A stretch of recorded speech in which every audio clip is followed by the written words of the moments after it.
जम्मू और कश्मीर के सूरनकोट के एक 75 साल के नेता को बीजेपी ने चुनावी मैदान में उतारा है।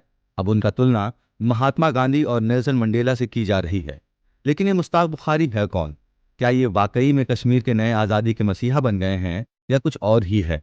आखिर कंपैरिजन कितनी सच्चाई रखता है और क्या बुखारी जम्मू कश्मीर की राजनीति को बदल देंगे? आज के इस वीडियो में हम इन सब सवालों को जवाब देने वाले हैं। आज के वीडियो में हम बात करेंगे मुश्ताक बुखारी के बारे में, जो बीजेपी के नए होप बन के उभर रहे हैं जम्मू और कश्मीर के लिए। हम समझेंगे कौन है ये मुश्ताक बुखारी, उनका पॉलिटिकल करियर कैसे शुरू हुआ, क्यों उन्हें महात्मा गांधी और नेल्सन मंडेला के साथ कंपेयर किया जा रहा है और बीजेपी के साथ उनका सफर कैसा रहा है, और सबसे इम्पोर्टेंट, क्या ये जम्मू एंड कश्मीर की राजनीति को सच में बदल देंगे। मुश्ताक बुखारी 75 साल के वेटरन पॉलिटिशियन हैं, जिन्होंने अपने पॉलिटिकल करियर की शुरुआत नेशनल कॉन्फ्रेंस के साथ की थी। सूरनकोट से 2 बार विधायक रह चुके हैं और एनसी यानी कि नेशनल कॉन्फ्रेंस के फारूक अब्दुल्ला के काफ़ी नज़दीक भी रहे हैं। लेकिन 2022 में पहाड़ी कम्युनिटी को शेड्यूल टाइप स्टेटस ना मिलने पर उन्होंने नेशनल कॉन्फ्रेंस को अलविदा कह दिया। ये एक अहम मोड़ था उनके करियर में और यहाँ से उनका सफ़र बीजेपी के साथ शुरू होता है। बुखारी सिर्फ एक पॉलिटिशियन ही नहीं बल्कि पहाड़ी कम्युनिटी के लिए एक स्पोक्स पर्सन बन गए। पहाड़ी कम्युनिटी जो राजौरी, पूंछ, बारामूला, उपरवा में साढ़े 12 लाख लोगों का एक मजबूत ग्रुप है, हमेशा से एसटी स्टेटस की मांग करते आए हैं। बुखारी ने यह वादा किया कि वो उस पार्टी के साथ जाएंगे जो इन्हें एससी स्टेटस दिलवा सके, और 2022 में फाइनली उन्होंने बीजेपी को ज्वाइन कर लिया, जो फरवरी 2024 में पहाड़ी कम्युनिटी को एससी स्टेटस देने में सफल भी रहे। इसलिए उनका बीजेपी के साथ सफर सिर्फ एक पॉलिटिकल मूव नहीं बल्कि अपने लोगों के लिए एक कमिटमेंट भी था।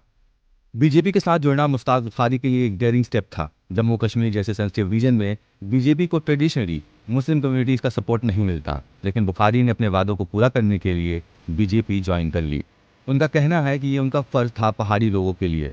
तरुण चुग, बीजेपी के नेशनल जनरल सेक्रेटरी, ने तो उन्हें महात्मा गांधी और नेल्सन मंडेला जैसे फ्रीडम फाइटर के साथ कंपेयर भी कर दिया। क्या आप समझते हैं ये कंपेरिजन सही है? नीचे कमेंट्स में हमें अपना ओपिनियन जरूर शेयर कीजिए। लेकिन ये भी कहना गलत होगा कि सब कुछ स्मूथ चल रहा है। बुखारी का नेशनल कॉन्फ्रेंस से निकलना एक कंट्रोवर्सी बन गया था और उनका बीजेपी ज्वाइन करना अभी भी कुछ लोगों को पसंद नहीं आ रहा है। कई लोग कहते हैं कि उनका बीजेपी के साथ जुड़ना सिर्फ एक पॉलिटिकल अपॉर्चुनिज्म था, लेकिन दूसरी तरफ उनका कहना है कि जो काम बीजेपी ने किया वो उनके लिए एक ज़रूरी कदम था। सैयद मुश्ताक बुखारी सिर्फ एक पॉलिटिशियन नहीं बल्कि पहाड़ी कम्युनिटी के लिए एक स्पिरिचुअल लीडर भी है। लोग उन्हें पीर साहब के नाम से जानते हैं और उनका इस कम्युनिटी पर काफ़ी ज़बरदस्त इन्फ्लुएंस है। सूरनकोट जैसे रिजर्व कॉन्स्टिट्यूंसी में उनका स्पिरिचुअल इम्पैक्ट उनके पॉलिटिकल इम्पैक्ट से भी ज़्यादा दिखाई देता है। अब सवाल यह है कि मुश्ताक बुखारी का बीजेपी के साथ आने का असर जम्मू और कश्मीर की राजनीति पर क्या होगा। सूरनकोट जैसे सीट से बुखारी का चुनावी मैदान में उतरना एक बड़ा पॉलिटिकल मूव है, लेकिन क्या ये पहाड़ी कम्युनिटी के लिए एक नई उम्मीद बन पाएगी? क्या ये उनके पुराने पॉलिटिकल एसोसिएट को चैलेंज कर देंगे, या फिर ये भी सिर्फ एक पॉलिटिकल एक्सपेरिमेंट बनकर रह जाएगा? ये सब कुछ उस इलेक्शन के नतीजों पर डिपेंड करेगा। तो ये था मुश्ताक बुखारी का सफर, एक पॉलिटिशियन से एक स्पिरिचुअल लीडर और अब बीजेपी कैंडिडेट तक का। आपको क्या लगता है, क्या ये जम्मू कश्मीर एक नई राजनीति का आगाज करेंगे या फिर ये बस एक पॉलिटिकल स्टंट है? कमेंट्स में अपने विचार जरूर बताएं, और अगर आपको ये वीडियो पसंद आई हो तो लाइक, शेयर और सब्सक्राइब करना ना भूलें। कश्मीर का नया चैप्टर अब शुरू होने जा रहा है और हम सब उसके गवाह हैं।